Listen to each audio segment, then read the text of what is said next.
A question that we get asked a lot is, well, how is investing in the stock market any different than just gambling?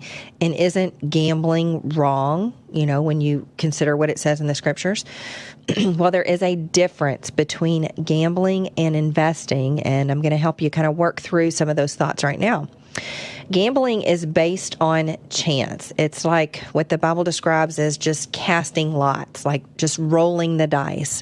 There is a pattern that tends to develop. There's a statistical probabilities of certain things happening or not happening, and that is what gambling is. It's just making bets on the outcome of a certain thing. And the scripture does have something to say about that. In Proverbs 13:11, it says, "Wealth gained hastily will dwindle, but whoever gathers little by little will increase it."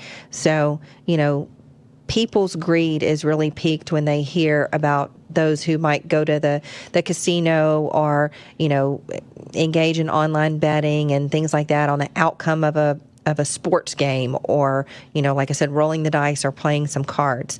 But the scripture tells us that wealth will dwindle.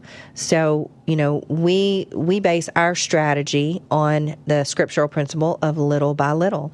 If you've been a partner of the ministry for a long time, you would have heard Dan Celia, our founder, say that on a regular basis, that wealth grows little by little. That's a scriptural principle.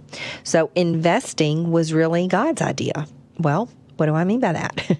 If we look in Proverbs 31, there are several references to business, and that's what investing is. Investing is putting your money into, if you're investing in equities, you're actually buying real companies that are doing real things, employing real people, and making real money. And so you're not just gambling on a certain outcome. You can take a look at the operations of a company. You can see what their financial statements say. You can observe how the leaders of the company manage the company. You can see how long they've existed. So it's really a calculated decision. Well, in Proverbs 31:16, it says, "She considered a field and buys it. With the fruit of her hands, she plants a vineyard." Proverbs 31:24, "She makes linen garments and sells them." Proverbs 31:18, "She perceives that her merchandise is profitable." So there's good basis for investing in the scriptures. We can also consider the parable of the talents. In Luke 19:13, it says, "Calling 10 of his servants, he gave them 10 minas and said to them, 'Engage in business until I come.'"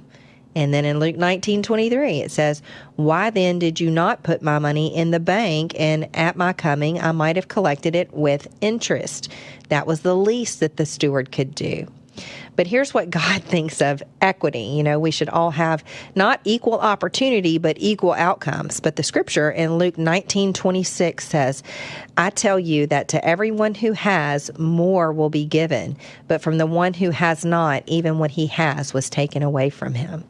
So I just encourage you to be a good steward, to look at trying to grow and increase what the Lord has given you if you have goals to do that, and to consider the issue, the strategy that we put forth here at Financial Issues.